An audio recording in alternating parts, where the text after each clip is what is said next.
6, 5, 4, 3, 2, 1.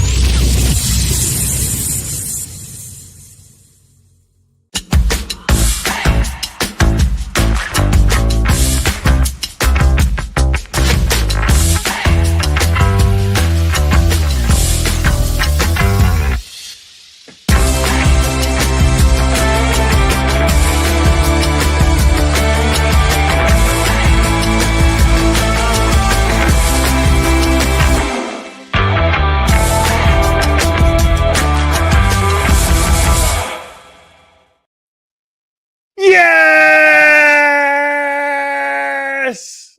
That's my voice gone now for the rest of the night. But welcome to Through Black in My Eyes. As you can see, I am still an absolute wreck after yesterday. I only had one drink. Saturday night was a little bit different though. What a result. Right. Before I bring the guests in, we're not going to really talk about what happened, like minute by minute of the game and all that sort of stuff. This is a celebration. Basically, this is the whole point of this show tonight, is to celebrate those players, celebrate the manager, celebrate our love for the team, our love for each other, and just enjoy a night. I can feel my voice going already again. It's crazy. But this is to all you Eddie Howe out guys, right? This man is now a legend. He has wrote himself into the history books.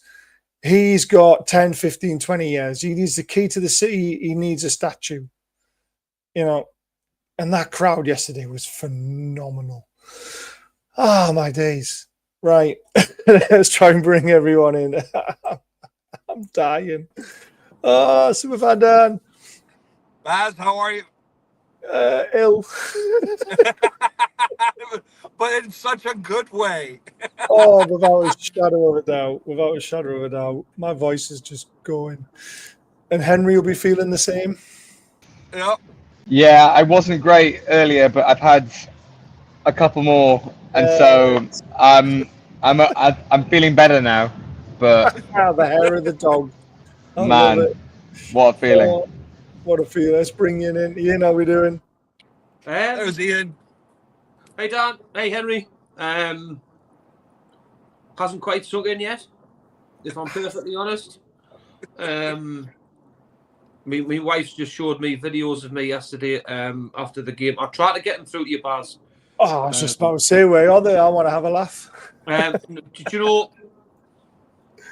I will send you them, mate. And honestly, it's surreal. And and we deserve this. And like I'm getting them. Oh, fuck, jeez, I'm getting emotional again. Let's move on, Baz, quickly. Let's bring Gary in then. How are we doing, Gaza? Different room the day. My voice is going and I wasn't even at the ground. Do you know what it is? I am never drinking on a school night again. Liar. Oh my God. You've got a bit of a French look going on there, mate. Yeah, I know. I couldn't be bothered to shave, you know what I mean? I just wanted to go in like them or just like a bit like rough, tough looking, you know what I mean? but honestly, I'm rough as shit today. I'm not gonna lie, rough as out. And when I was at the pub yesterday, after about 30 odd minutes, even my wife said to us, she went, "What's that smell?" And I realised it was me. I stunk a BO, and I've got no idea why, because I've never stunk a BO in my whole life. I was a wreck yesterday, absolute wreck during that game. And so apologies to everybody who was around Gary yesterday. Yeah, and the guy I cuddled as well when one of the goals went. Never met him before in my life. But I'm a bit like Ian. It started sinking in a bit with us now, but I think I've watched every video about 15, 16, 17, or maybe more times, and I'm not getting bored of watching them either. And I mean, I knew it would happen one day, but I didn't think it would be this season, mate. But what more can you say? Just before we get into the nitty-gritty of this, Henry, what I will say is, because it's the first time being on the show with you, right? I think I've heard some of your commentary at St James's Park. I think you're up there with Matthew Reisbeck, right? And I think you're absolutely bang on. And I love every minute what you do. And keep at it. I think you're fantastic, mate. Absolutely brilliant. Well, that's very kind. And after a few pints, I'm going to take that very much to heart. So I appreciate that. No, I mean, I actually met Matthew for the first time in my life at the Wembley suite yesterday.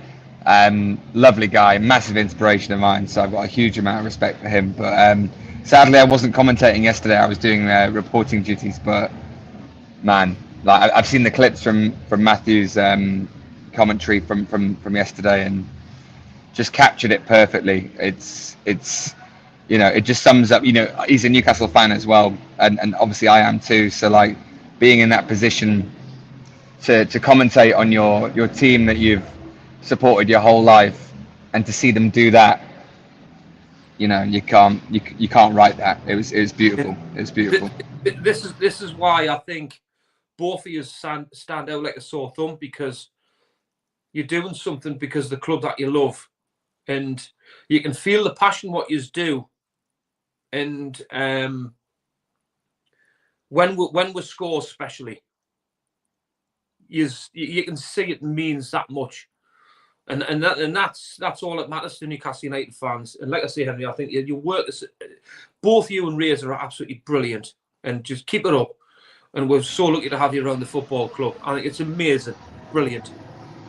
That means a lot. That really means a lot. Thank you, because you know it's an absolute privilege. You know, like as a young fan, going to games. I had a season ticket for a few years as well. Had to leave the city for uni and what have you, and to come back and get those opportunities to do that is a dream come true. And you know, I'm watching it as any fan would do, and reacting that exact way. You know, and so the fact that comes through and people enjoy it is the best praise you could possibly get. So I appreciate that. Thank you. And it's, you know, it's what a time to be involved with Newcastle United as a fan, media, whatever. I mean, this is it. These are the golden era now for us. I mean, it's hard to, you know, and it's hard to not get emotional about it, but that weekend, just you can't put words to it, and I'm sure we'll try, but it's hard. I'll quickly say before the missus comes downstairs, that was the best day of my life. Sod the kids. You can't say that, Baz. I can. She's not around. She won't watch this. Don't worry. The thing is, though, the amount of washing that you're going to have to do now, and dishes and everything, you have just dug yourself a massive hole. There's John. She's not going to see it. Hey, John. Hey, how you guys doing?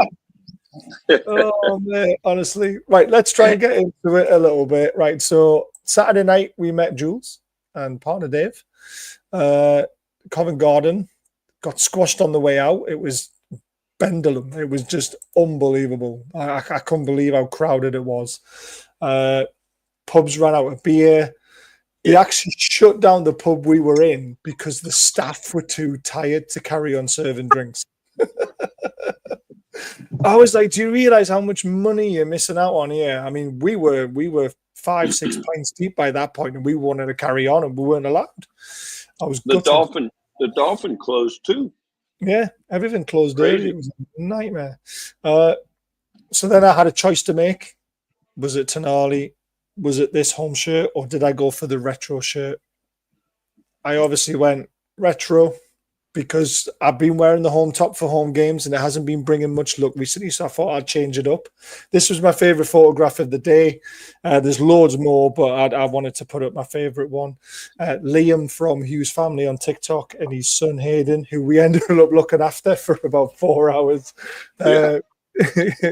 Mental, absolutely crazy. And behind on the bus is Warren Barton and John Beresford doing their thing. Wembley Way was just wow. You know, this is like literally 40 minutes before the game, John. 40 minutes. And look, that is like a mile deep. It feels like a mile deep. of fans walking up here. It was crazy. A few Liverpool fans let things get to their heads a little bit and got arrested. We didn't. We were very good. Yeah. It was me and John inside Wembley. This was probably one of the best kept secrets ever because nobody knew I was going, and I didn't want anybody to know because of obviously all the little, whining little gits on Twitter. There's my own little selfie. I don't take many pictures. I was John's PA for the day, to be completely honest with you. The photographs I had to take for him. That was so funny. Persistent standing is not permitted. Every single Newcastle fan was standing through the whole 90 minutes. Absolutely. My feet were destroyed by the end of the day. Obviously, we're here to talk. Yep. I pointed to the other side and I said, only the losers sit down. Yeah. And they were sitting down. And obviously, by the way, guys, hold this date if I'm at work, so I can't make it. But 29th of March is the date they're going to do a tour. How inconsiderate, because my birthday is the 30th. Well, livid, mate. Well, it's a Saturday, that. So, it's fine. It's my Kyle's birthday and he wants to go, so we're going for his birthday. There you go. Right. Has anyone seen this tosser? Yeah. That's irrelevant. No, it is. Well, it's one day now, isn't it? It's irrelevant. I know, but it's funny. I had to change it and tweet it out straight away. War Flags knocked it out the park. Unreal. I only saw this today because obviously I was in the end and I didn't understand what was fully on there till I saw this picture. Unbelievable. Unbelievable. But Sky never showed that, mate. I didn't see it. No, first time I've saw it. Gaz, they won't. They'll not in that because they didn't want us to win that at all. It was the first time I've saw that. It was a massive Liverpool loving the whole start of the game. They had a Liverpool song on, flashing their players up. And I'm like, what the hell is all this about? Is this Anfield or something? No, it's normal. It did my head in. Anyway, this was the lineup. Obviously, 11 heroes on the pitch there. Obviously, Claire sent a message when I took the shot. Don't worry, they can't see your number. They can just see your name. She's in the kitchen now, so I've got to be careful, guys. Here comes the wash. I'm apparently loud.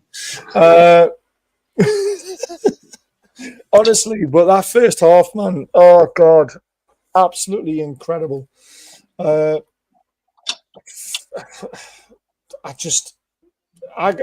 literally got to half time and I was almost crying in my seat because it was John went for drinks. I didn't leave my seat. I couldn't leave my seat. I was like, I can't move. I was that much of a wreck. Right. Let's get on about the performance. Let's get on about the first half performance, Baz, not just your experience here, because you are talking about your own experience here, by the way, and we've got 6 on the You're all going to get your chance, don't worry. No, come on. Let's do things right here, Baz. No, I said we're not doing that today. We are. Let's talk. Let's talk about. You're on about your team selection there, right? And then you just went. I'm getting drinks. I'm doing this, right? The team selection's important. Well, the team selection was brilliant because he stuck with his 4-3-3. We all thought go 5 at the back, but it didn't. Very brave. Very brave, and it obviously worked. Trippier at right back, Tino at left back was always the way he was going to go if he was going to play that way. Nick Pope, though, was a bit of a... I mean, everyone was humming and ahhing between Pope and Dubs. I would have played Dubs because he was better with his feet, but then if we weren't going to have as much as the ball, I understood why he wanted to play Pope. But everybody else, I mean, they were fantastic in the first half, weren't they? Oh, yeah. Liverpool had more of the ball. The standout player in the first half for me, and you might disagree with this, but I thought it was Trippier. Because I thought he marshaled that defence brilliantly. Some of the headers, he was cool and calm, heading them back to Nick Pope. Unbelievable. I'll let Ian talk about the goal. Go for it, Ian. Right. Tactical genius. Now, what was the standout for me was because everybody was looking at our star players, which was obviously Isak, Tonali, Bruno, The unsung ones, as we say, for me, stood out more. Your Tino Liveramentos, your Dan Burns, your Fabian Schär, right? The transformation from when we got took over from a man that came from Spain to us was the first signing through the door. When what I've said for weeks and weeks and weeks now, that he needed to come back into that team. Right, as much as Hall and Tino Liveramentos played well, we needed the leadership on that football pitch, and I think results haven't went the way what we should have because of these leaders not on the pitch. And this man stood out. This man stood out for me in the first half performance, and I was worried sick, by the way, because on 40 minutes I thought he was going to go off. But hell, the old good old saying, the magic sponge and a little bit of cream on the back of the hamstring. By God, it worked. Kieran Trippier yesterday shows why, if you know football from the outside looking in, you realise when you need somebody to be accountable on, right? And I've said time and time again now where Bruno isn't a captain. I thought yesterday Bruno played a great game, but a captain stood out, but with a sore thumb, by the way. Kieran Trippier just led the line and kept everybody together at times where Liverpool had good possession. Yeah, I get that. But they got nowhere with it, simply because of a man that he organised a team where we just looked like they were never ever going to get through us, right? And in some of his decision making at times, where if Tino Livramento was at right back and Hall was at left back, Baz them headers back to the goal. Little things. Oh, that wouldn't happen. It takes your pressure off your defence, right? Yeah. But it gains your confidence within the rest of your team. He was outstanding, absolutely outstanding, to a level where you'll go. That's why he's played in finals. That's why he's played in semi-finals for his country. That's why he's played at the top of the level around the world. That's why Atletico Madrid didn't want him to go, and we are so lucky to have him. And from certain parts of our fan base to say he's finished him. He's just proved 50, 60,000 fans wrong why this man and Eddie Howe fought tooth and nail for him. In some of our fan base were blaming Eddie Howe why he should have went to Bayern Munich last season, right? Yeah. No way. We understand and we know that Kieran Trippier's off the field is not good because of his relationship with his wife and everything what's going on. We understand that. And you know, if you're not in love at home, you're not in love with football because it plays with your brain. Yeah. As soon as he's been settled at this football club again, and I must admit, when he's came back, I think he looks 20% sharper. I think he looks determined again to realise he needs to put a foothold back into our football club because his performance levels has went back over. That performance yesterday was outstanding. And when you needed a man to stand up and do it, by God, Kieran Trippier done that massively. Also, Joe Linton. On shows before, Baz, I was his critic because I was going. His aggressiveness was letting him down. Yeah. He was wanting to fight everybody, but yesterday his positional play off the ball, with the ball, was fantastic, and they just complimented everybody in that first half. And it was just a so Eddie Howe tactical genius performance, and we just gained with confidence, going in confidence. And if you want us to talk about the goal, Bars, I've said for weeks we don't score enough from set plays. We don't, do we? And I've been a sucker for us.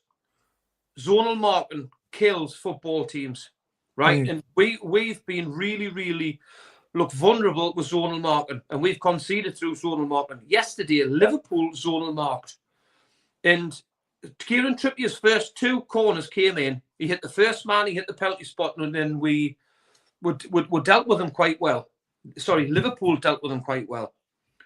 But then all of a sudden, Dan Burn peeled off at the back, and Kieran Trippier floated two balls into the back post, where we got quite successful. The third one that were done was absolute dynamite, by the way.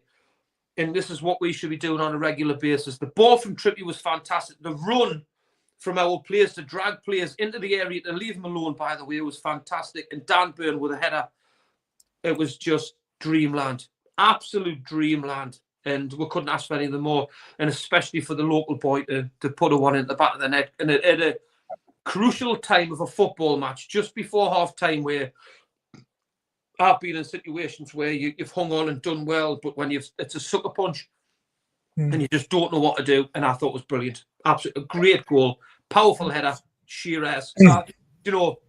One of the best headers I've seen in such an important game of football for a long, long time. And there you go, bang on. The big man was there. Henry, the way that they spoke about the tactics afterwards, about that goal, they said they were targeting that. They were trying to replicate that in training. They said they'd had a little bit of success, but more upsets when it came to Dan Burns' heading ability at times. But they obviously studied exactly how Liverpool set up. And there was a massive mismatch at the back, wasn't there? McAllister marking Dan Burn. I mean, that's like Ian marking me. I mean, what? I'm much taller than you. Well, as that's been said, the fact that the last Liverpool game in the league, it was obviously kept under wraps, that whole kind of ploy to try and expose that sort of, I suppose, weakness of Liverpool. It's just canny from Eddie Howe, isn't it? And it's something that maybe we didn't expect to see from him, because he's such a honest, earnest kind of guy from the outset. But he's smart, and I think the fact that they were planning this 2 weeks ago, before the West Ham game, and just shows how seriously they were going to take this match. And I think obviously the header itself was absolutely extraordinary, because I'd imagine that set piece that they've been practicing would be, bypass Van Dijk and Konate in the sort of 6-yard box, get Dan to have a header back into the mixer, and hope that someone latches onto it and gets that knock on. But for him to have a go at goal from the position he was in, I mean, what a header! What a header! It's hard to underestimate how. It's easy to underestimate how good that header was. The timing on it and the placement. And Kelleher, it wasn't Alisson, and many maybe expected Liverpool to play Alisson in goal, who are arguably the best keeper in the world. I don't think he saves that. I don't think any keeper saves that, because I just don't think they expect that to come with so much power from that far out, with that kind of direction.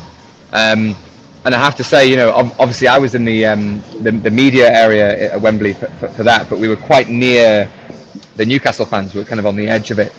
And when that goes in, obviously you've got to kind of stay professional in the media area. You can get kicked out, and I've seen it before where you can. At the Forest game, when we win 4-3 at home, one of the lads in the media team at Forest was giving it all sorts during the game, and our head of media threatened to kick him out if he chirped up again.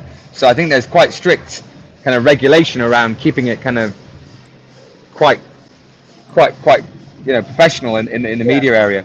And which I understand, of course, and especially when there's commentary teams not too far from you as well, and so you don't want to kind of interfere with that. But that when that goal goes in, I've stood up like as I would at a Newcastle game, and I'm about to give it all that, and I'm like, I'm just going to stand up and just stand here, and then sit back down slowly, and hopefully no one saw that. But the fans, I mean, I think if you were watching the Sky Sports kind of coverage of that game, Gary Neville saying he's never felt like the Wembley Stadium shake like that before. You can see it on the camera shot. It was just one of the most sort of biblical, euphoric moments of my entire life. And it's just before half time as well, which it's a cliche, but that's the best time to score. And it's been said a lot, obviously, in the media the last day or so. But what a week for Dan Burn. You could tell he had an extra spring in his step. And from that point on, was I sure we were going to win? No.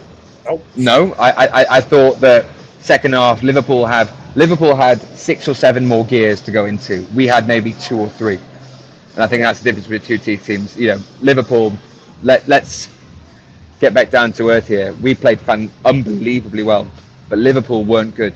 They were not at the races. It was, you know, and we were a lot to do with that. Absolutely, Livramento is outstanding against Salah, but they had a few more gears to go into, and so that was, you know, kind of my worry is like, okay, we've got the lead here. What's going to happen in the second half? Because they're going to throw the kitchen sink at this. But as I'm sure the other guests will explain much more eloquently than me, it didn't turn out that way, and it was just a beautiful moment. You know, like I say, you've got to stay professional in the media box, but it was hard not to tear up at that point because Stan Byrne, you know, he's pushing trolleys in Asda 10 years ago, and now he's scoring for his boyhood club in a cup final, and was, you know, a massive part of the reason. And, you know, for getting the goal, performance, absolutely the best performance I've seen from him in a black and white shirt. I'd be hard pressed to think of a one where I think he's done better. You think of the PSG game maybe, where he gets the goal, obviously, and that was an iconic night for the club. But it was just surreal. Surreal's the only way you can describe it. Just a brilliant start, and yeah, half time in the press box, I should say. You know, there's a lot of obviously Liverpool media in there as well. They were nervous.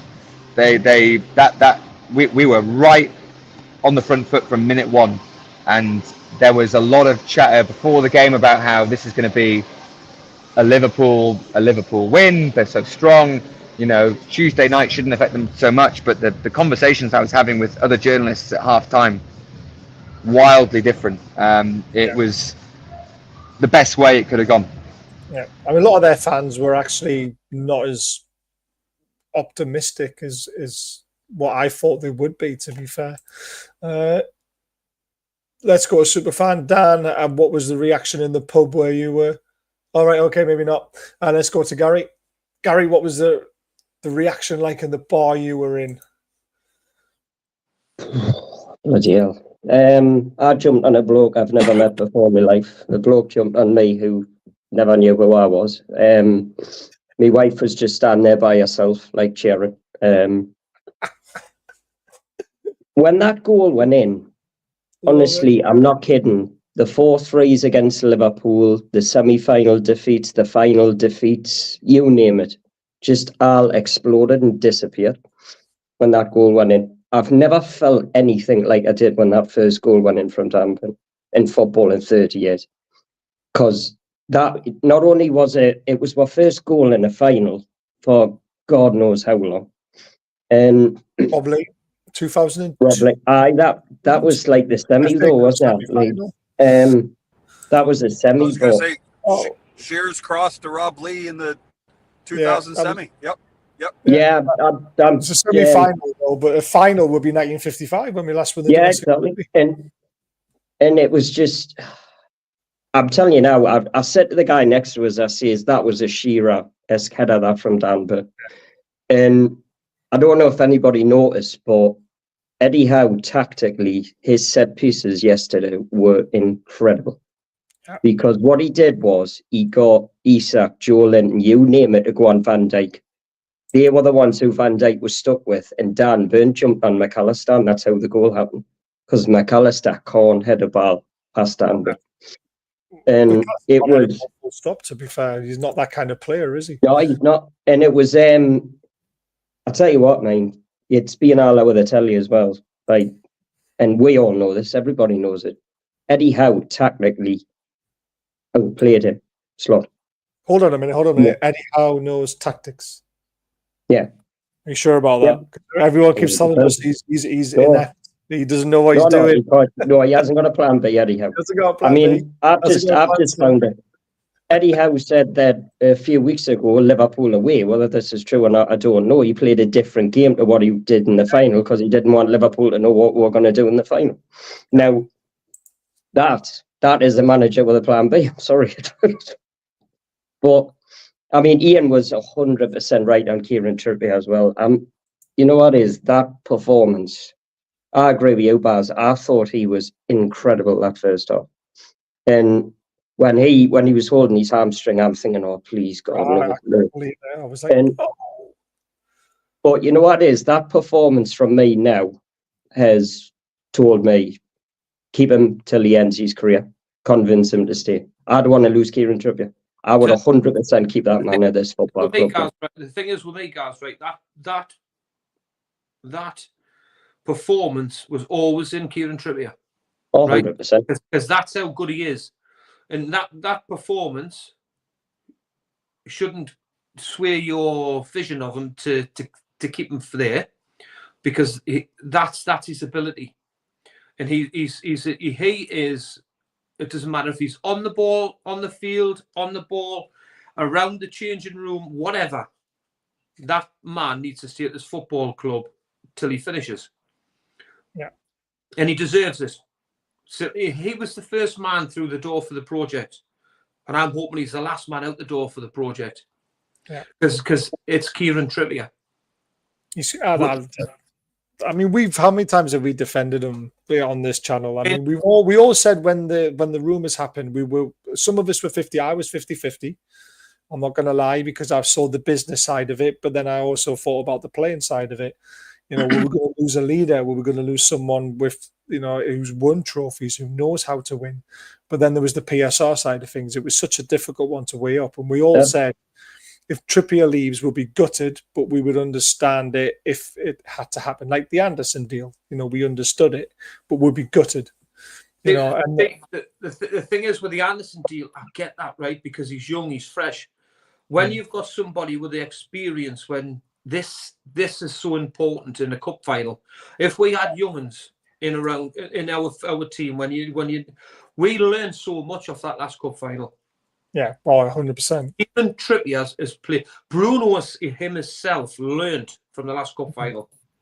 Because what Bruno did yesterday, I wouldn't say it was his best game, but I thought he was a leader. I didn't think that was in him. Again, Tonali, I didn't think it was his best. I thought it wasn't his best game against Newcastle United, but what he did was very effective, what he did. Yeah. Kieran Trippier stood out like a sore thumb. Yeah. And I'll repeat myself. If we had Tino and Hall at fullbacks, I don't think that leadership would have came across the back line, and I don't think Liverpool would have been as quiet. Do you think if Hall was fit, that they would have done Livramento Hall, or do you think they might have played Trippier just for that experience? I think, yeah. Me personally, I think because of the form that both were in. And if they were both fit and flying, I think they would have played the two young fullbacks. Simply because I think they've been frightened with pace. And I think the decision's been forced upon Eddie Howe. But I think it's worked a masterclass. And I think Eddie's going to take a lot of the plaudits for that. Simply because of the injury process. Yep. And what I've said, Tino Livramento is a work in progress, because we know fine well that his distribution in the final third doesn't come nowhere near the levels of what Kieran Trippier brings to the football. Doesn't warrant the runs that he makes, does it? He does everything right. Kieran Livramento. He does everything right going forward, but when he gets in the final third, he just lacks that quality what Kieran Trippier brings. But what Tino Livramento does off the ball, because sometimes his positional play is quite poor, his pace and his recovery gets him out the bother, and he looks fantastic. But what Kieran Trippier does with his experience, he finds space and doesn't allow the forwards to get in behind, because he knows it's the experience what comes with it. But what you get off Kieran Trippier is dead balls. He gets when you're up the field, he'll buy possession by playing a little ball in the field, or it's the experience that comes where he'll get it through him just to take the pressure off your back line. And that's why we look much more solid with Kieran Trippier in. There's time and places to play Kieran Trippier. Yeah. And it's at the top level. I think it would have been a hell of a difficult decision for Eddie Howe, because if they were basing that game off winning it at the set pieces, and that's certainly the indication he gave in the post-match interviews, is that we could win this game in the set piece dead ball scenarios. Your best player in the squad to do that is Kieran Trippier. and you know the ability to play that ball, which on paper just looks like a looped ball into the box on those corners, but to get that fade and be able to accurately bypass that sort of 6-yard box is not easy consistently, and he did it every single time. You know, it was obviously mixed success. Sometimes Dan Burn got a knock, and occasionally it would fall to a decent enough player, but it wouldn't come off. But obviously it leads to the goal. I have no idea what I would have done in a situation, and you know, if he had Hall, Livramento, and Trippier fit, that would have been a hell of a difficult decision. But you know, in some ways, it's a blessing in disguise. It sounds evil, obviously, because we would love to have seen Hall part of that winning team on the pitch that day. But the balance, as you say, between Livramento with his pace on the left, being able to deal with Salah, who is non-existent in that game. He didn't have a great game, but Livramento was a big part of the reason why. And to have Trippier not only playing incredibly well, I agree completely what's been said. Best half I've seen probably him playing in Newcastle shirt. Unbelievable. Obviously on the ball, you'd expect him to be good, but getting into the tackles, leading the team, and to have him on the pitch, who was obviously the first signing of this new era for Newcastle United. He was the first kind of player that had that belief in this project. To have him on the pitch and to have his hand on that trophy as well, a beautiful moment for him. It felt very much a full circle moment. So thank God it worked out. But we're blessed with some bloody good fullbacks, and that made the difference yesterday, I think. Henry, sorry. See, the thing is, when Trippier's playing, he takes all the set players, which allows us our midfielders to get up the pitch. But when he's not playing, what happens is either Tonali or Bruno takes deep free kicks, where they're more effective higher up the pitch. So it's the ability from dead balls, what he brings, what other defenders what we haven't got. So it's another thing what fans overlook and realise when you've got your two other. I mean, look at how far Bruno's been up. Again, he's been effective in areas where he scored a goal the other weekend, and he was a nuisance yesterday higher up the pitch, just simply because of Kieran Trippier's dead ball, and absolutely brilliant. Yep. Go on, Gaz. I was going to say to Henry there, do you think the reason, I mean, Salah had apparently an XG of 0. I mean, I've never seen Salah so quiet, but Henry, do you think the reason, right, because somebody pointed this out was the other day, before the game, the reason that Salah was so quiet was because Tino Livramento is right-footed and Salah comes in all the time, never goes on the outside. So, with Tino being right-footed, played into his hands perfectly. And if you're a left-footed left-back, it's different. Coming in right-footed is not your favourite foot. Somebody pointed that out to us the other day, and I thought he might have had a point. And after the game yesterday, I've never seen Salah so quiet. No, I think that's a great point, and I think that. Like I say, you know, if Trippier and Hall and Livramento were fit, would that have been the starting fullbacks? I have a feeling it would have been, and I think that's part of the reason is that, you know, if you look at clips of Salah and how effective he's been for Liverpool this season, it's 9 times out of 10 him running down the line, coming back on his left foot, shooting, assisting, and you know, it worked a treat, and it's hard to assess was that the precise reason Livramento has played, because to be fair to Salah and Liverpool, which I don't want to be, of course, but he didn't have much of the ball. I mean, I can't think of many times he had a chance at actually running at Livramento, maybe 1 or 2 times.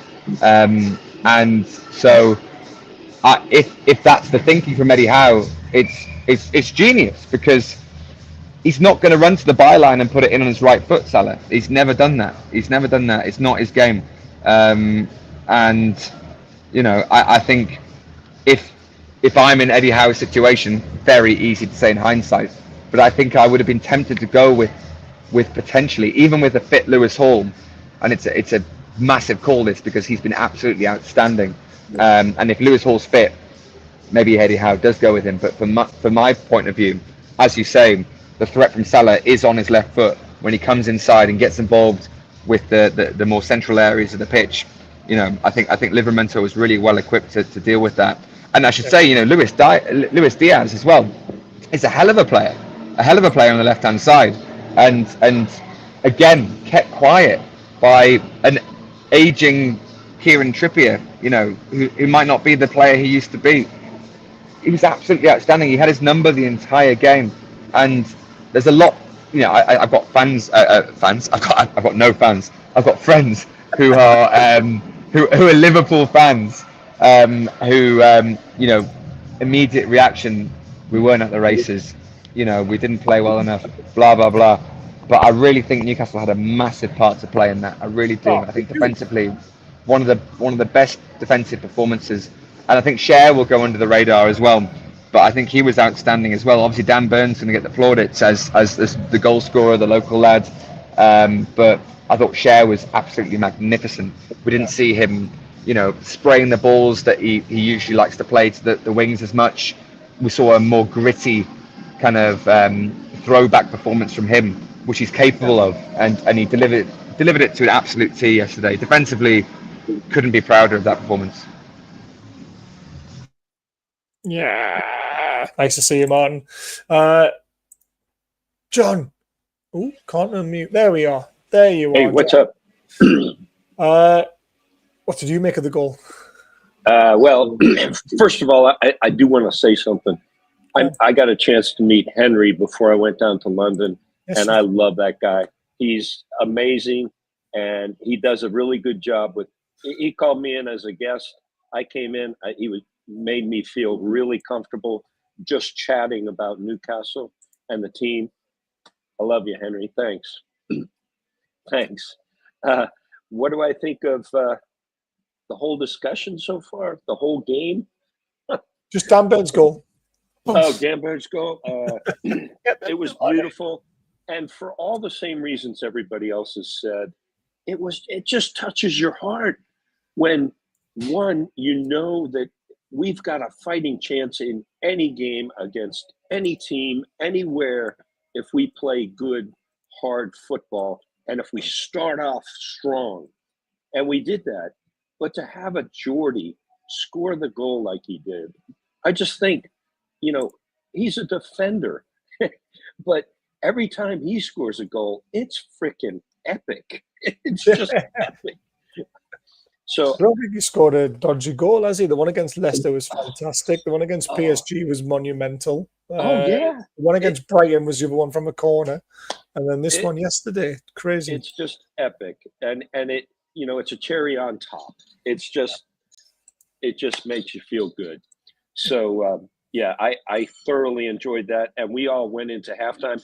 I thought you were going to run out at halftime. I got 3 beers. My plan was one for you, one for me, and I'm handing one to somebody in line, and I did. It's like, what are you waiting for? I'm waiting for beer. Here, take it. So there was a lot of fun at halftime because we were up, and, you know, singing and everything. Yeah, Dan Burn put a smile on everybody's face. I couldn't do it. I couldn't leave my seat. I just couldn't. No. I was just not. I was froze. I was really confident going into this game. I don't know why. I just felt like, no, we're going to take it to them. We're here for business. I even did a little video before. We're here for business. This is a business trip. We're going to give it to them. And yeah, it went that way. It was beautiful. And Dan Byrne really helped. And one more shout out, my good friend, Superfan Dan in California. I saw so many videos from all over the country that people were sending to me or just putting on YouTube about the celebrations that people had in their local pubs. And it was just like being there for people. It was fantastic. Dan sent me one. The guys in San Diego sent me one.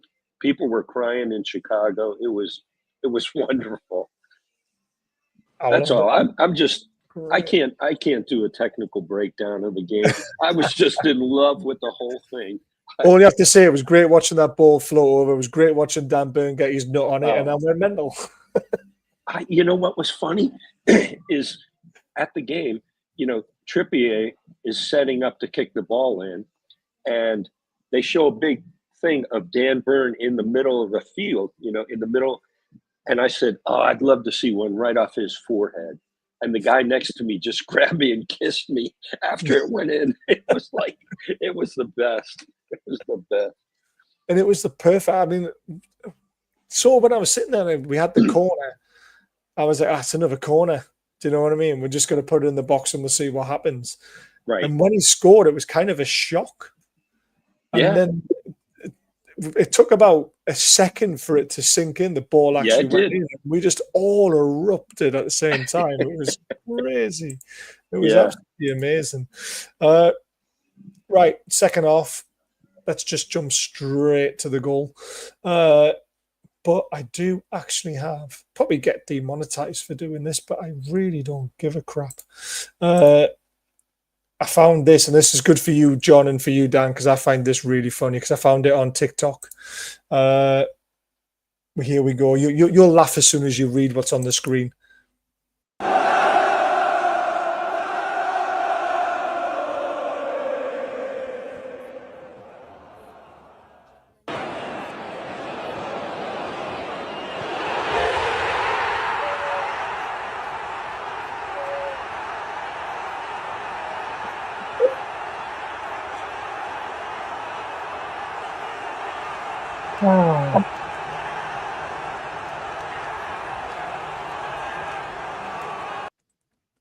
Well, Dan and I can comprehend it.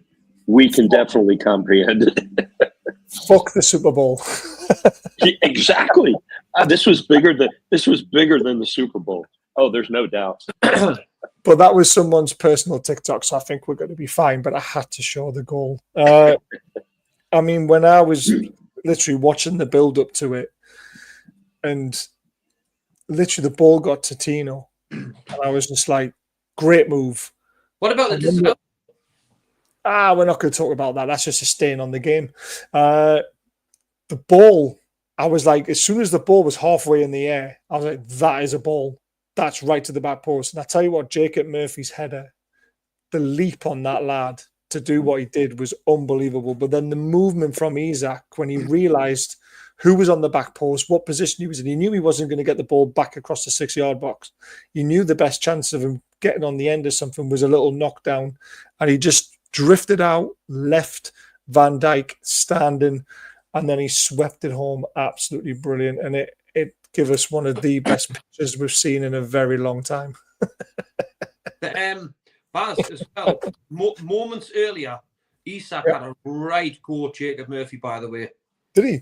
For not passing the ball. He had a right go at him. Right. And I think Isak's one of the best one touch, like if it's there to make a decision, make the score, he's the best in the world, I think. Yeah. He's the best in the world at it, and we've got him. I think, was it Isak's best game yesterday? No. I thought he didn't get a lot of the ball, did he? And I thought he was very, very quiet, right? But it reminded me what I've said on the show before of when Liverpool played Real Madrid at Anfield and they got knocked out. Benzema had a very, very quiet game, but he just went wallop in because that's what world-class strikers do. And we've got a world-class striker where when it fell to him there, if that felt to Callum Wilson, no disrespect to Callum Wilson, I don't think he scores because he would probably want another touch. He hasn't got the run of games either, has he? I don't think, even if he's got games behind his belt, I don't think that happens. Isak's world class, and world class strikers just do that. Wallop in goal in it, and at that present time, I was shitting my pants when that went in. Well, there's still 20 minutes to go. There was still a half an hour to go, wasn't there? Like I said, a world-class striker can just go, when it drops, in, wallop. Yeah. Brilliant. But what a header back. Guys, you must have been any tearing. You probably blooded a whole stream of tears when that went in, did you? Yeah, you know I'm right. Panic started to set in by this point when that got. I don't know why I panicked. after So that. many people have said that. They've said they were so And- comfortable at 1-0. Then when it went to 2-0, everyone started like crapping themselves.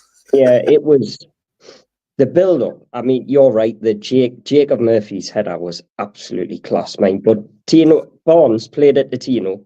Tino put the cross in, and that finish from Isak. I agree. I thought Isak was probably one of the quietest players on the pitch for it. But that's what world-class strikers do. You give them one chance and they win a cup fight.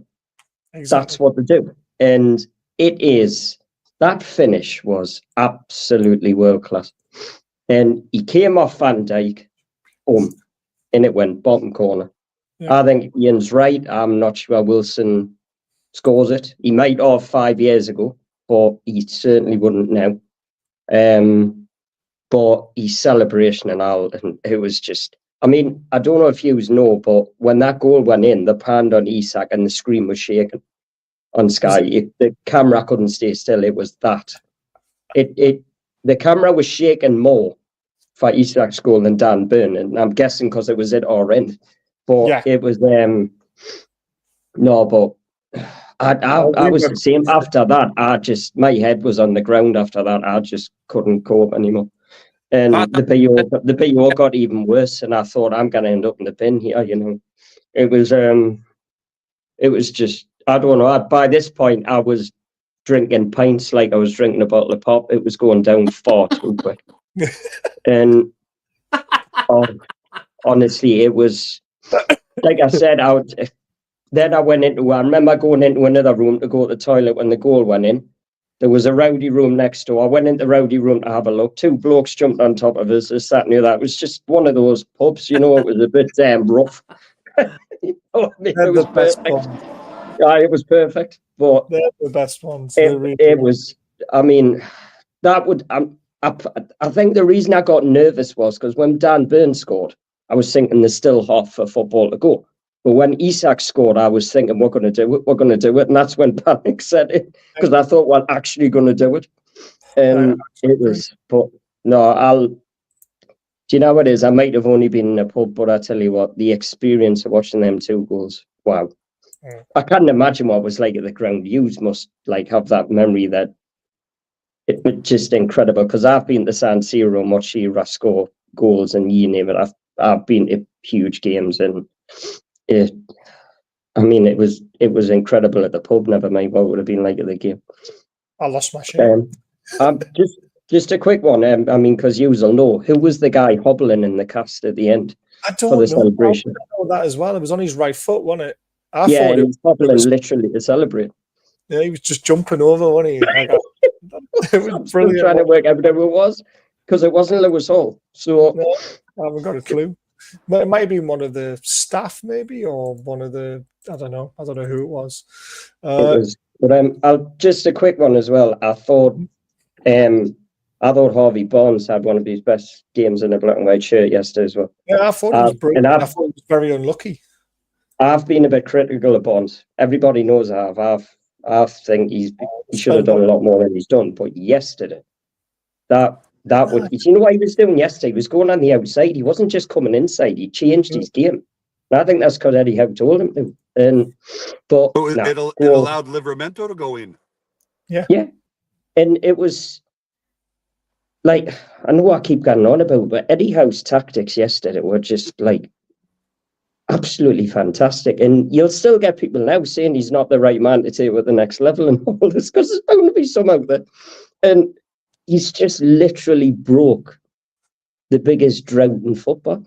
Yeah. He really has. And I've watched world-class managers not be able to do what he's just done. But like I said, I was literally practically having a heart attack when that second goal was. I think we all were. Oh. Dan, what was it like for you in the pub? So, sorry, I was driving and I just parked in the parking lot. And I haven't been able to read any of the comments while I was driving, so I hope to keep up or catch up later. First of all, we weren't even sure we were going to be able to watch the match at our regular pub because it was on a Sunday, and it was it was their St. Patrick's Day celebration as well, and all that. But when I mentioned it to the owner and then his son who was visiting, they were just like, "What time?" And I said 9:30, and they said, "Oh yeah, we'll definitely open for your group." So we were able to bring in, and we had a good 20 people. We had a couple of people on Reddit who had just heard about us for the first time and said, you know, "Are you watching it anywhere?" So we were able to reach out to those folks and get them in. So we had two longtime Newcastle fans on the peninsula who had no idea where to watch matches. So they were able to join, and now we'll be able to keep them on board. I think Monterey Bay Magpies is going to take off here soon because we've finally got a big enough group that are Excellent. interested. But Plus, but I think everybody was. We had two Liverpool supporters in audience. No, in audience, and they're good friends of ours. And it was we had some banter going back, but as soon as Dan Burns' goal went in, you've seen the video of me with the flag running around the pub. That was just, for me, that was the cherry on top for the first half. Isak's first goal, the disallowed goal, I thought the roof was going to come off the pub just from the excitement of everybody assembled, and then to have it disallowed for offside, and then to score 2 minutes later was just perfect, wasn't it? It was pandemonium. Again, Yeah. you guys, you've all told your stories of how, you know, shit was lost and jumping around and everything.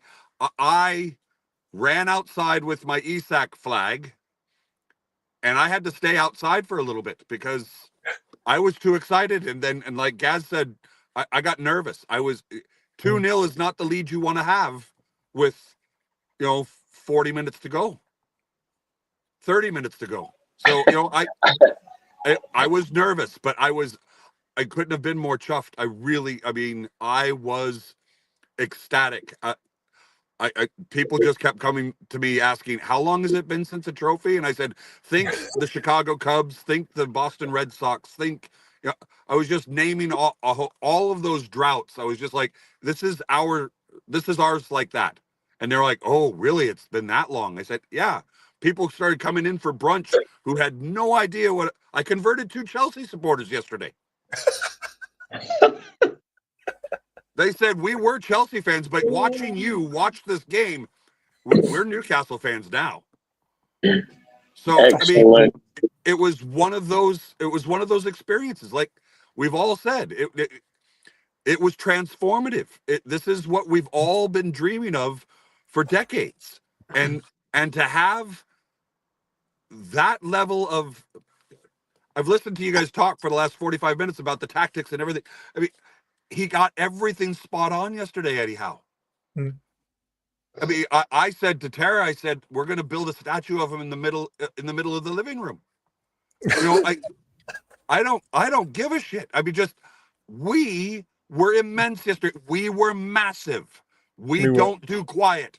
All the hashtags you could throw at this thing were absolutely spot on yesterday to go with Eddie's tactics. Everything worked a treat yesterday. Even when Jacob Murphy went off and they brought on Emil Kraft to play right wing, so went 5 at the back at the time, didn't we? His little duck walk. Yep. Oh, poor bastard. You know. He left his heart out there, didn't he? He left everything out on that pitch. He had nothing left. He genuinely had nothing left, and I'm just grateful that we don't have another match until April 7th. The problem with Jacob Murphy was he celebrated the goal like he ran a marathon. I loved watching when that goal went in because his header was so perfect. But I loved watching him. As soon as Isak's goal went in, I watched him peel off, and he was celebrating like he scored the goal himself. It was absolutely brilliant. And then, you know, and I know we're talking about plans for the parade. I know it's Gaz's little one's birthday. It's Ian's anniversary. It was our Jacob Murphy. It was our Jacob Murphy anniversary yesterday. Yes, you can call it anniversary if you want, but it's my birthday. I'm not buying the fucking flowers on my birthday. I love it. It was your anniversary yesterday, Dan? Our 23rd wedding anniversary. That's 23rd correct. Anniversary. What a present that was. Silver. And my winners kits are already in the mail. Yes. I love it. And you saw my honey tuners kit yesterday, yeah? Yep. Brilliant. Oh, it was brilliant. It was just what a day, lads. Just what a fantastic day. And I can't wait to get back over. I'm thinking I'm going to join Jack for the final game of the season against Everton. So brilliant. I'm making my plans now. As you know, the last 2 months of work have been a little dicey over here. So, but yeah, looking forward to it. Yesterday was just a massive day for everyone involved with the club. Anyone who has followed this club for any amount of time. And I have no time for anybody who says, well, you're just a plastic fan. No, if you're a fan of Newcastle Football Club, you had a wonderful day yesterday. Yeah, absolutely. Do you know what it is? I nearly rang TalkSport up the day for the first time because just what you said there, Dan, when they were going to Everton last game of the season, they were saying, we've got Chelsea at home last game of the season. Right. And they were going, it could be a Champions League decider game and all that. And I felt like ringing up saying, we've got in Everton. And it's like, and I'm thinking, what are you, and they were talking about it. And I felt it was really getting on my nerves. I'm thinking, look, and this was coming from a Chelsea fan. And I'm thinking, what the hell is, I mean, I don't know when we've got Chelsea, but it's not last game of the season. I know. It's May 10th. It's the second to last. It's 2 weeks beforehand. Yep. It's the last. It's the second to last home game. Yeah. Dan, I've got it last apparently. Dan, if you come out to Everton match, Drew will be there too, so it'll be good times. I know we were text messaging earlier today, so looking forward to it. Can't wait to see everybody again. It's going to be great, but I'll let you know when those plans firm up. But again, I wish Tara and I were absolutely trying to figure out how to get me to London over the weekend. We were looking at flights. We were $7,000 to get back and forth just for the weekend, even if that was flying out Thursday and coming home today.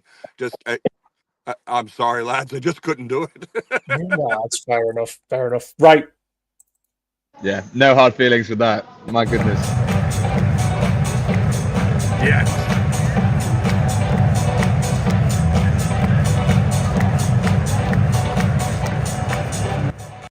We're definitely going to get demonetized today.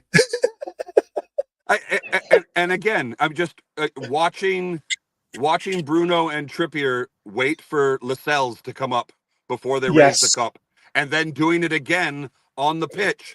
And they were all waiting for Eddie Howe to join them before they started popping champagne. It was just, we had such a good time, and I didn't get to see any of that in the pub. I had to wait. I had to go home and I started cooking carrots, and I was watching all of the post game footage, just limbs and cans and alcohol. Just that's it. Yep. What else do you want? I love it, Henry. Let's get your feelings of what it was like just watching the end, like lifting the trophy, everyone doing the whole, like everyone getting a hold of it. It was just brilliant, wasn't it? You know what? I was saying to a few of I've got a colleague sitting next to me, opposite me right now. He was at the fan zone here in Newcastle, the Utilita Arena fan zone. And so we were working sort of in tandem together the whole day, like sort of doing reports from Wembley, and then Tom would be doing stuff from here in Newcastle. And I said to him literally a few minutes before I came on here, watching them lift the trophy, like it's one of those things that I've done hundreds of times on FIFA. So like I've obviously, as a career mode, I'm always picking Newcastle.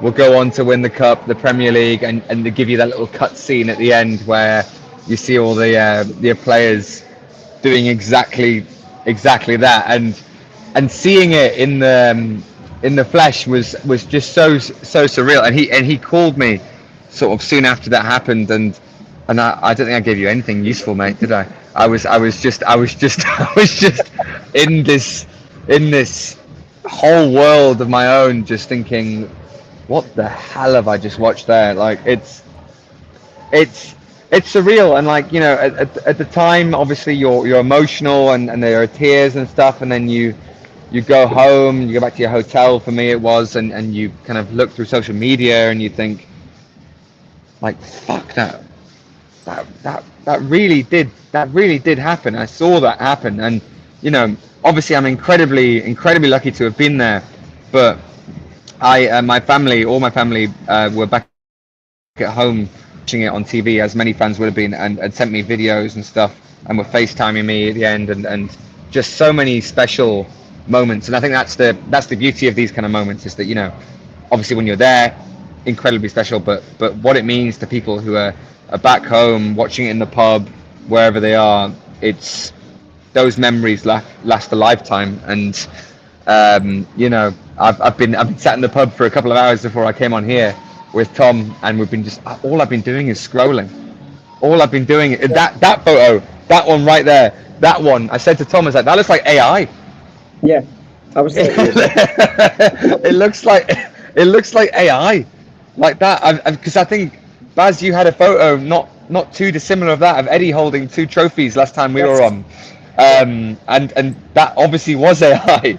And then you see that, and you're kind of like, and I pardon my language, but like, but like, it might be, but it's real and it's the truth. And yeah, it's, you know, obviously the fans, we were, as I said earlier, we were very close to the fans in the section of the media area that we were at, and so there was a lot of emotion. I was interviewing a lot of them straight after the final result, a lot of tears, a lot of guys saying, you know, this, I've waited my whole lifetime for this. There's a million stories like that within Newcastle fans. But then I turned to the press box, and a lot of the Newcastle United journalists who I've got to know pretty well over the few years that I've been commentating there, a lot of them were in tears. And that's the weird thing about the job we do, is that obviously you criticize the club when it needs criticizing, and you do what you feel is right at the time in terms of reflecting the accurate mood of the club.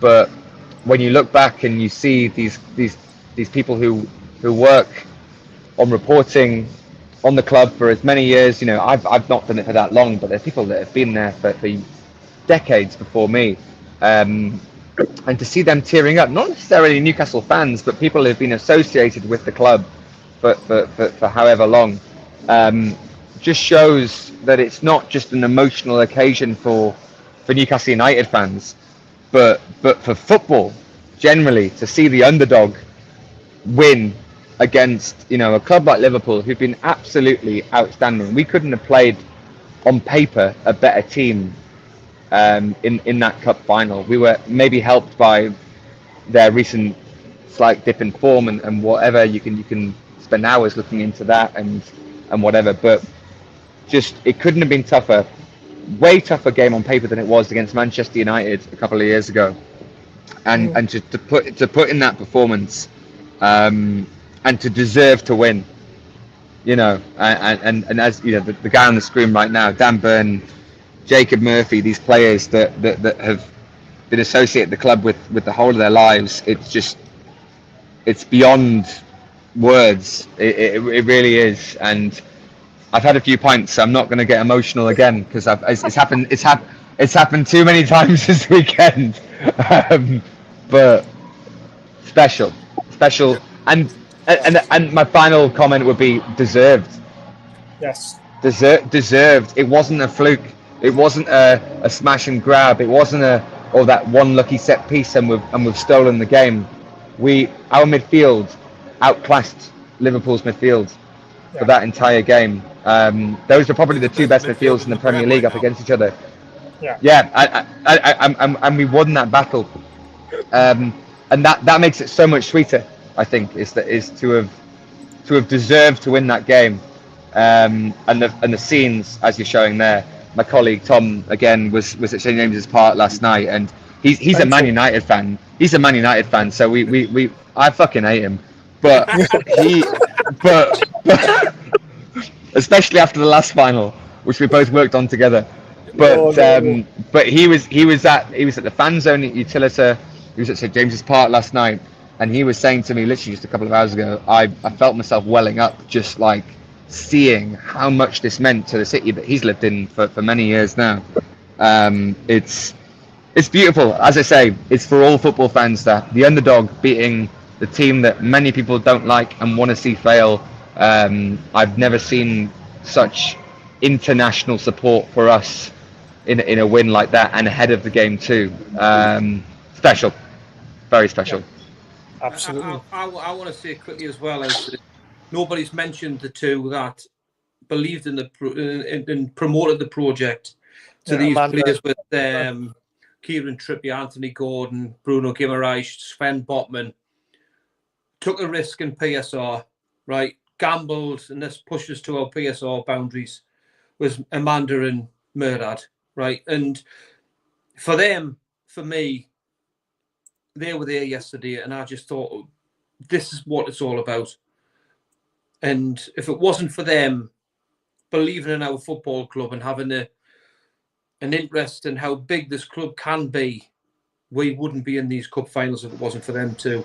In my completely opinion. agree. And it was just completely agree. Yeah, they were absolutely fantastic, weren't they? They're the spearhead of everything. I devastated the left. Really was. Her speech before the game was fantastic when she was being interviewed. You know, it's like I was choking up listening to that after the game because I only heard it after the game. I was just like, I didn't realize they were there. I didn't, you know, and it might. I know it would never happen, but it would have been really fitting if they could have been with Orona, Yatsiv, lifted the trophy. Agreed. All three of them. I would have loved to have seen that. I know it wouldn't happen, but I would have loved to have seen it. I would have loved to have seen them in the post-match photo in the locker room. Yeah. That was the win yesterday was just as much for them as it was for everybody else because they believed in it. I said that I made a comment to Amanda Staveley's Instagram post this morning saying I wanted to thank her for her unwavering desire and steadfast willingness to make that takeover happen. I mean, they stuck to it for 2.5 years to make it happen, and just the smile on her face when she came out and said it's done. We'll all remember that, and they were the architects of what we're dealing with, what we're realizing now. Yeah, absolutely. Yeah, Dan, I knew they were there, and I was hoping there was some way that when the players were going up the stands, maybe when they were coming back, if they did a little detour to say something to her, her and their dad, because, you know, it couldn't be official. You know, it couldn't be part of the ceremony. There is some separation between them and the club. Yeah. And won't go into it, but just to see that acknowledgement to them, you know, it would have been fantastic. But everybody enjoyed it anyway, you know. Yeah. But there was a hairy moment, and I was getting text messages from Martin, from Sizzle Steve, Martin, the Man City fan, Sizzle Steve, the West Ham fan, Rog, Coventry fan, with 10 minutes to go, saying congratulations. I was like, what the fuck are you doing? Do not be saying that. There's 10 minutes to go. You cannot text me that and make me read something along those lines. This is not over. I'm not acknowledging it. We've got 10 minutes to hold on. And when they scored, which was a very silly mistake from Bruno in midfield, he should have laid it on to Tonali, and then we would have been away down the left-hand side. Chiesa took the goal brilliantly. It wasn't offside, unfortunately, but my arse started twitching, guys. And I mean twitching. I was like, we cannot go into it. Yeah. What we call sphincter puckering. Oh. The thing is, because we made all those substitutions, if we gone into extra time, we wouldn't have won the game. We needed that whistle. That's exactly what I thought. And I remember with about 4 minutes to go, I was like Ted Stryker in Airplane when he was trying to land the plane. By that point, I was dying. Honestly, I was People probably dying by that point.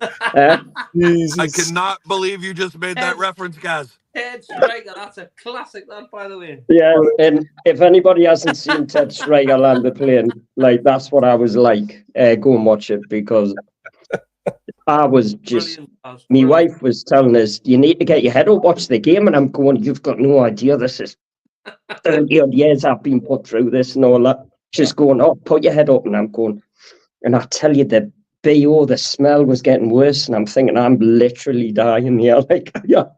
The worst thing that happened to me is I looked in the group, the chat, and then someone said there was 7 minutes.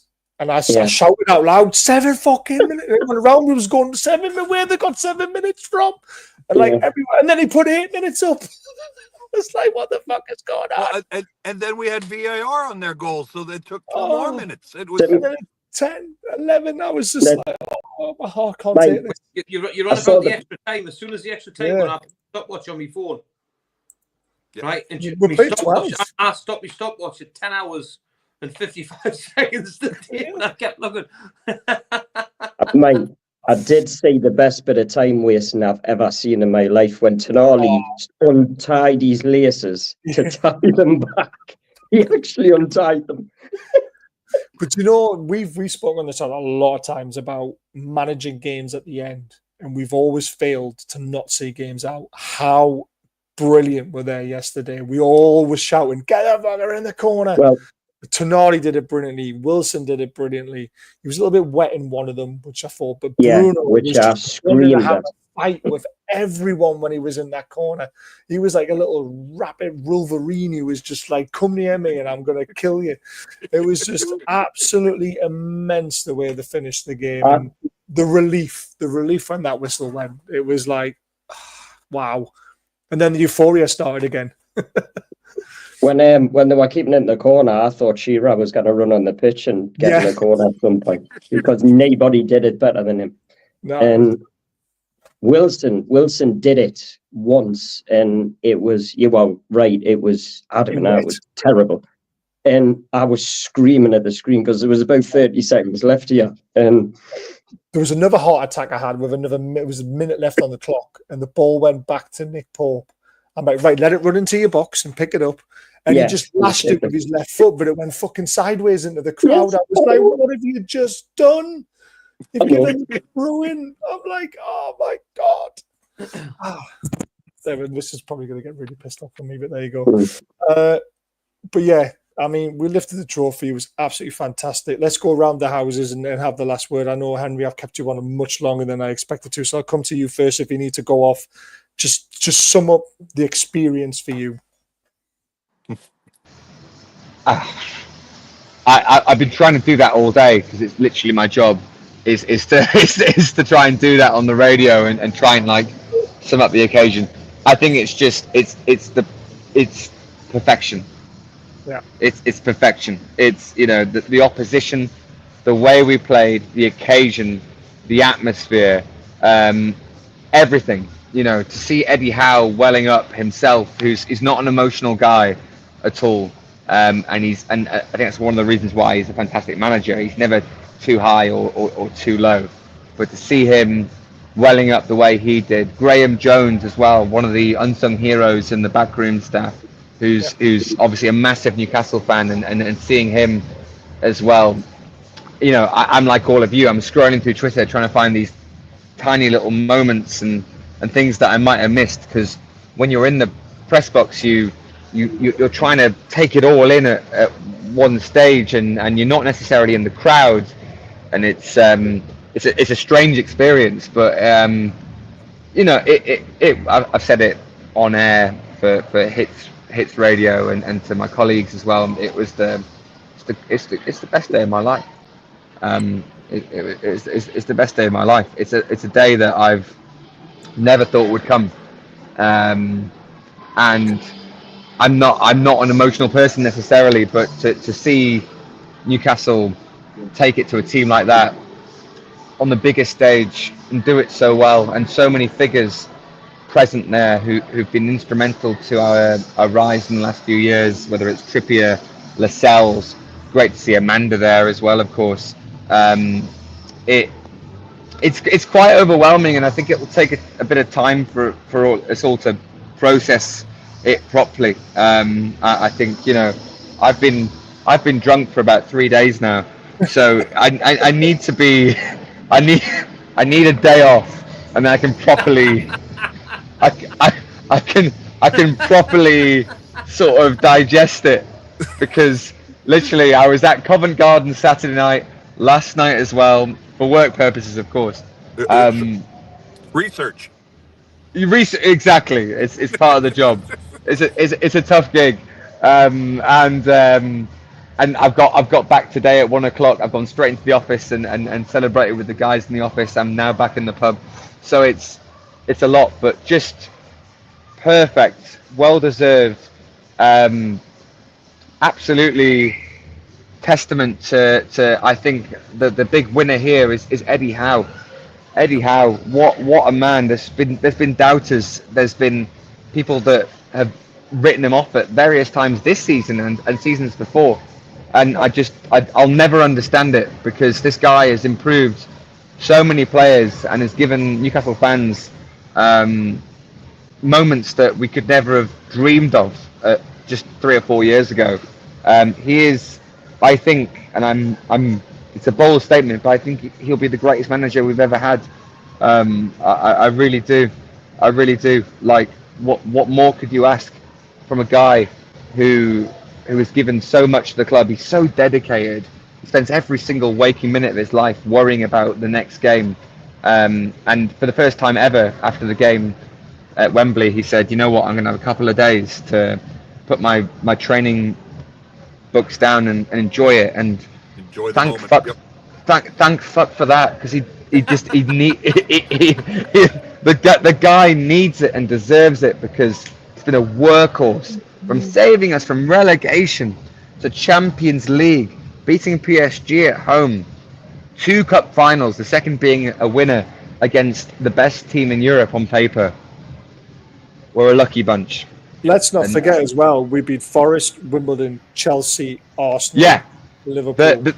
the road to every single tournament we've been in recently has been the most impossible road we could. I mean, the Champions League is one thing, but to have beaten the top 4, we deserve this. We deserve this, undoubtedly, no question. I couldn't be prouder of obviously being a Newcastle fan, to have been there, of course, but to be part of this moment for the club, it's beautiful. So yeah, it's a lot. Well I should said, say as well, it was a pleasure to meet John as well. Thank you for your kind words. Yeah, he came by our studios the other day, and it was an absolute pleasure to have him there. Thank you so much for your time, mate. It was a great warm up, Henry. It was fun. Excuse me. The PA set that up. Thank you very much. It's an assist for Baz. It's an assist. But hell of a cross you put in there, Baz. It's all I did yesterday, and on Saturday and Sunday was like, John, gives your phone. Like, come on, guys, 3, 2, 1, click. There you go. There's your picture. You know the drill. It's what I'm good at now.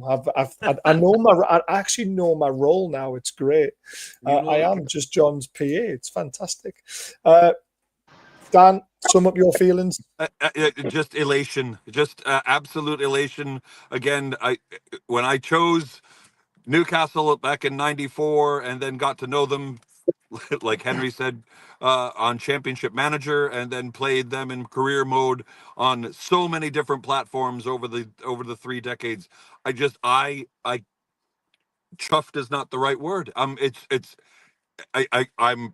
walking with a little bit of a spring in my step. I'm walking a little bit taller. I'm sitting a little bit taller, standing a little bit taller. We're massive. And agreed with Henry. Eddie Howe deserves so many plaudits.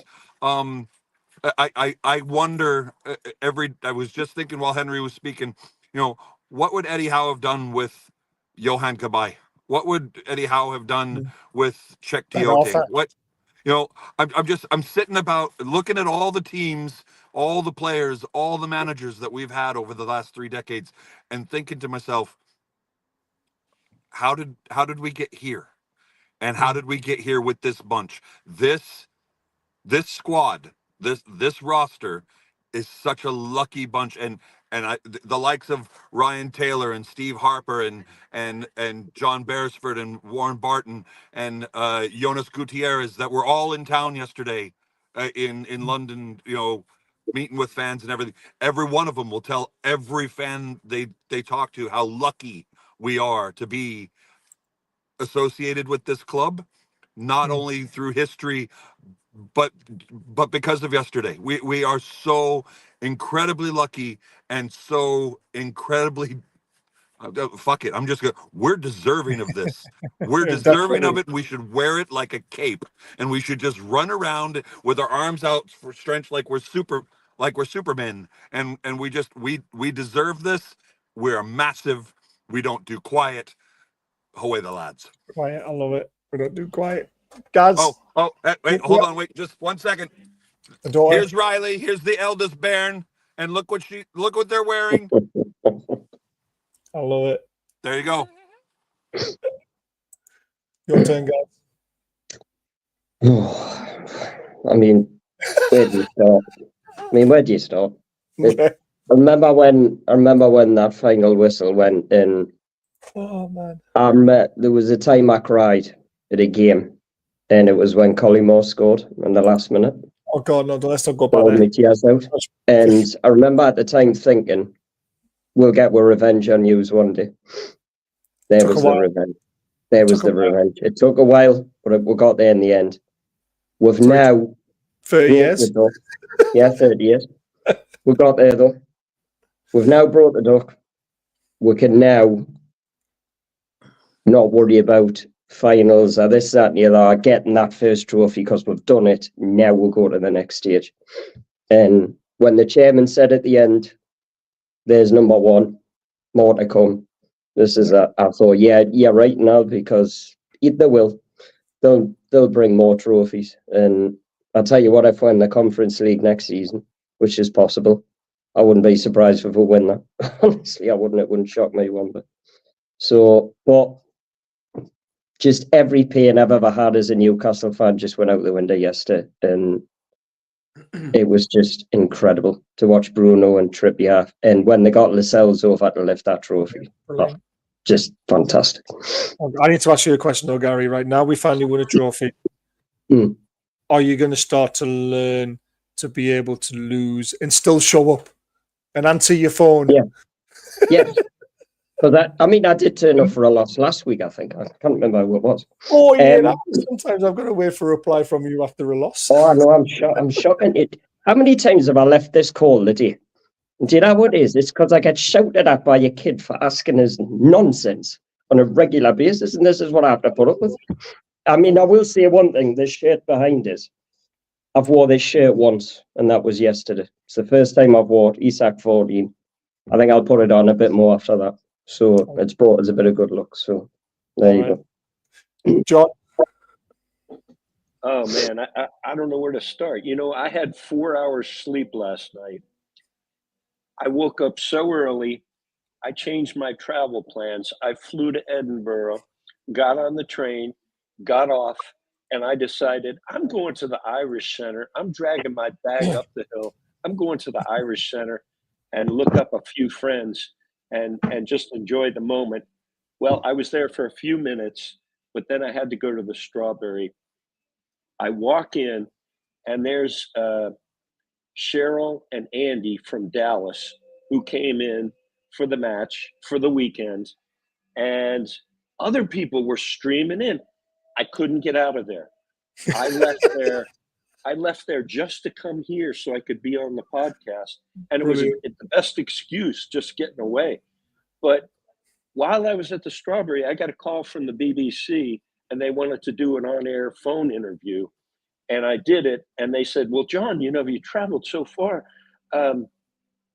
You're one of these guys who's got a special connection because your father was from here. It must not be like that for a lot of other fans." I said, wait a minute. I'm going to defend my American friends and my international fans. You would not believe the videos I've gotten all day long yesterday from people around the world who were just celebrating this just like we were. And And my God, the joy and the relief that those they are every bit as much as we are. And yeah, but we had a good conversation, but I had to lay that out there. No, these people, I have some friends in California. I talked about you, Dan.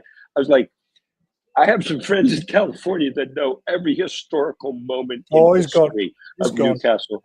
And I said, these people are special and they're my brothers and sisters. I love them all. Love it.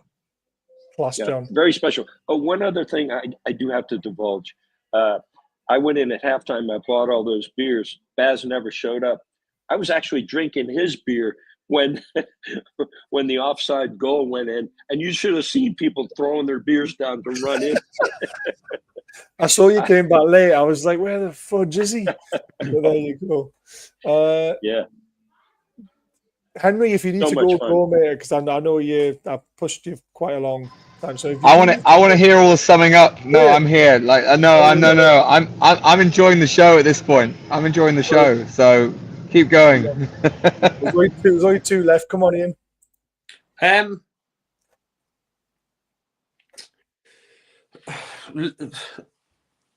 I've never felt. It's not often that Ian Davison is speechless. What I'm trying to do is sum it up in words how I felt, and I've played in cup finals, semi-finals, played in important games all the way through my footballing career, but I've never had a football match that's actually brought us to tears. And Baz, I've sent you a video, and I don't know if you can put it on. I don't know. Just what, because my wife videoed us. And I've just it was just the feeling just got dragged through us where I've never felt anything like it in my life. And the words I said was at the end was, I went, we deserve this. And until you've been a Newcastle United fan for all your life, and you've never seen, because my friends have always said, you'll never see Newcastle United, of all your lifetime, you'll never see Newcastle United win anything. Yesterday, I watched my club lift a trophy. I mean, I've got a tea there as well there now. I watched my club lift a trophy, which I'd never thought I would do in my life. But what it does for me is it opens doors now, is when you go to sign a player, you can say to that player now, we win things. Yeah. It's not just about the project which our club presents to these big players, that it's a project where potentially we're going to do this and potentially we're going to do that. Now we are a proven club that we've played Champions League, we've been at 2 finals, we actually win things. And we're not just at the wrong end of a football club. We are there and thereabouts now.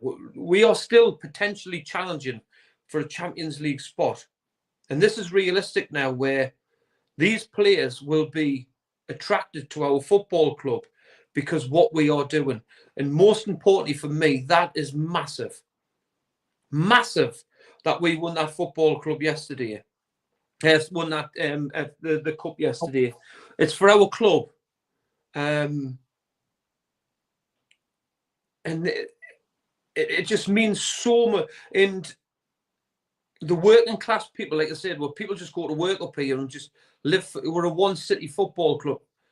If you don't get that, that's what means more. We love our club. Yesterday was special. It still hasn't really sunk in for me yet. And I'm with Henry as well, is where I'm still searching around, doing little bits and bobs, and I think I've seen Dan Burns' goal now 100 times.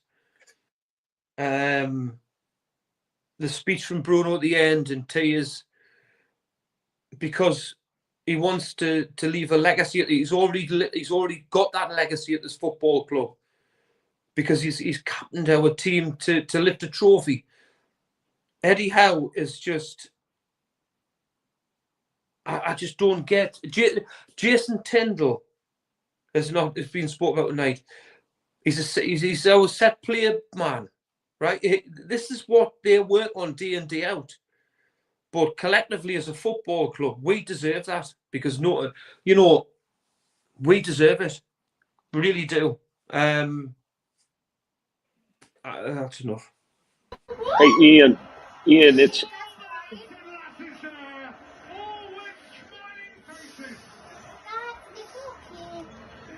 No, it's okay. I love it.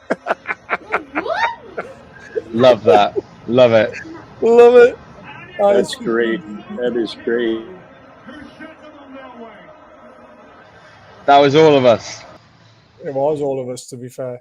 Absolutely all of us. Where's the other one? You know, Baz, it's not over. By the time I left, the strawberry was full, and you could hear people screaming at the stack. I mean, and it's going to go on even past the parade. Oh, I love it. Right, and also, We're going to float for the rest of the season.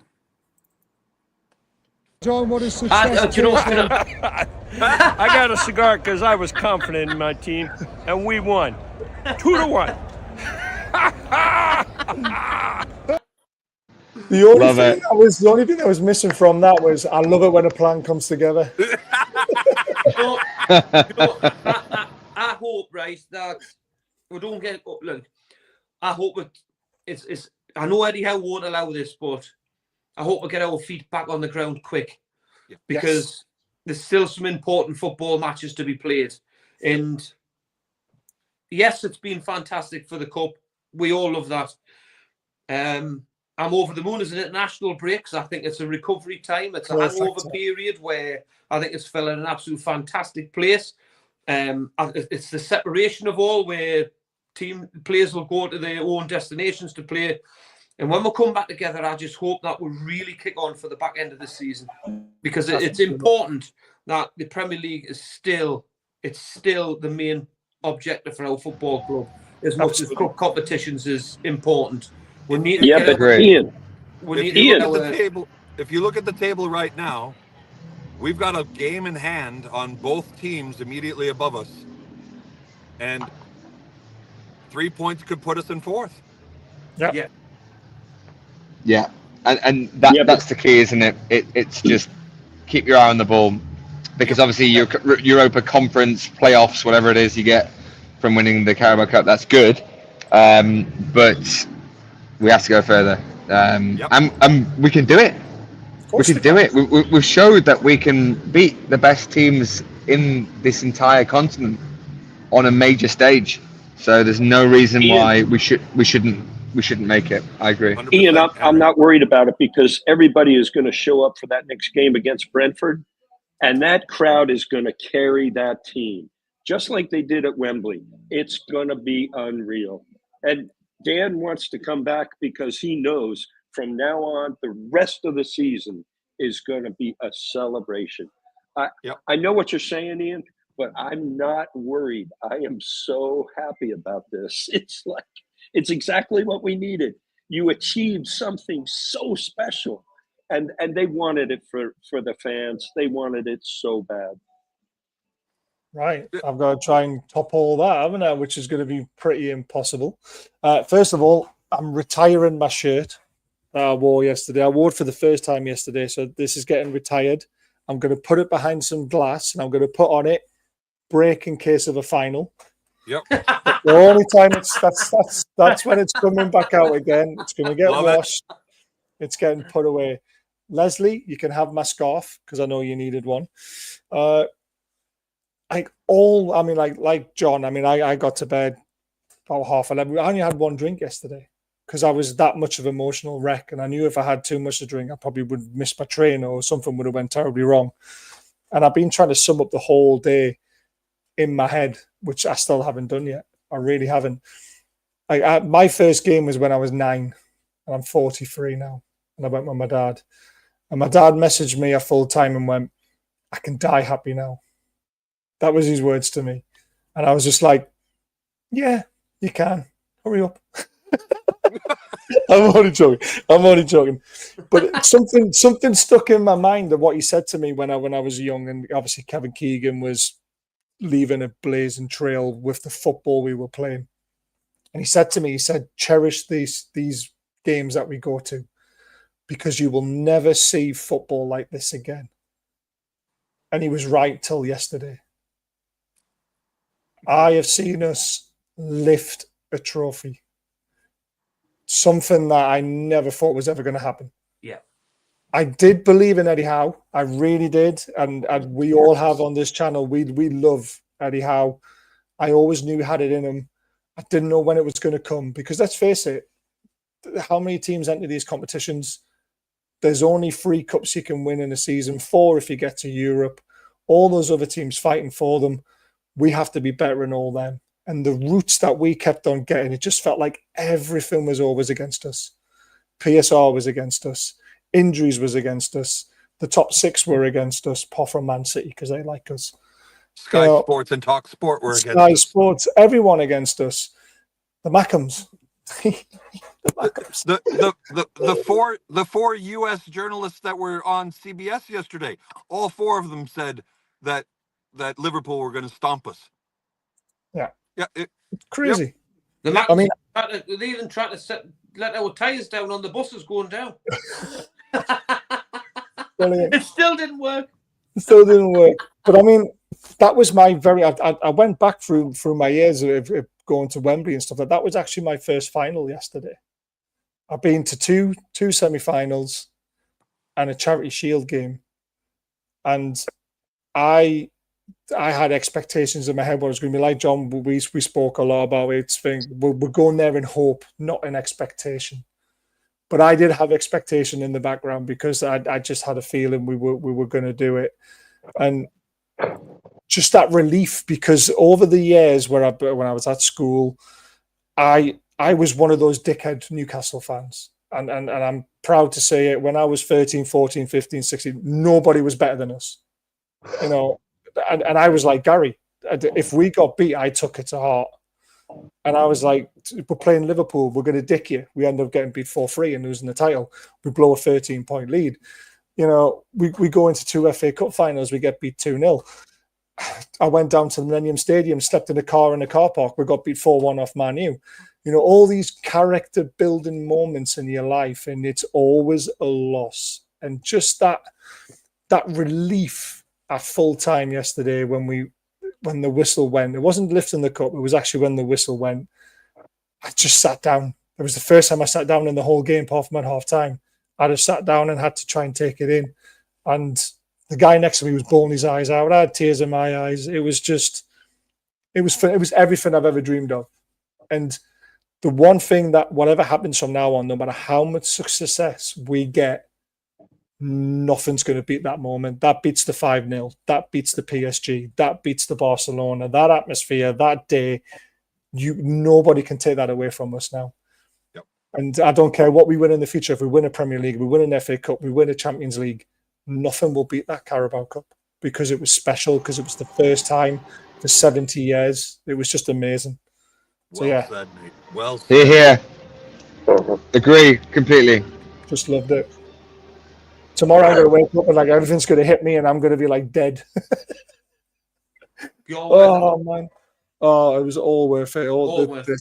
Just everything. Looking after Hayden was brilliant as well. For, you know, seeing a young lad have that twinkle in his eye that we used to have, and he's not seen the pain that we've had, but he knew about it because he grew up with, you know, his dad and you know, being massive Newcastle fans. They knew what it was like. And that's what, you know, it was nice actually getting him back to his parents, because he was just so excited. He was loving every moment. I said to him, I said the same thing that my dad said to me. I said, mate, this doesn't happen all the time.